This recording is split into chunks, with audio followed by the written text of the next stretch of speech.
అమెరికాలోకి చొరబడతారు. Visa ఉండదు, passport ఉండదు, అసలు ఎలాంటి ఆధారం ఉండదు.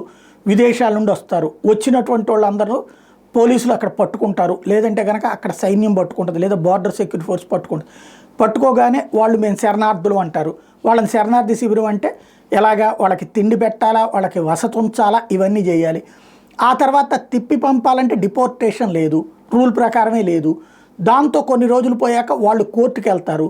కోర్టు ఏది వాళ్ళని వెనక్కి పోండి అని పిలిచినప్పుడు వాళ్ళు కోర్టుకు వెళ్తారు. ఆ కోర్టుకు వెళ్ళడానికి అయ్యే ఖర్చుని ప్రభుత్వమే భరిస్తుంది.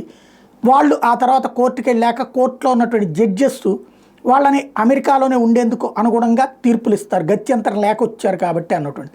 ఇది ఒక పెద్ద కుంభకోణం లాగా సాగింది, ఒక మాఫియా లాగా సాగింది అమెరికాలో. ఇప్పుడు దాని మీద సీరియస్ దృష్టి సారించాడు ట్రంప్.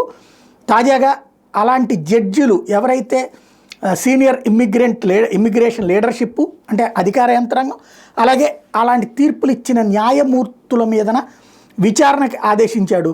తద్వారా ఓవరాల్గా అతిపెద్దదైనటువంటి సంచలనాత్మకమైనటువంటి స్టెప్ తీసుకున్నట్టయింది.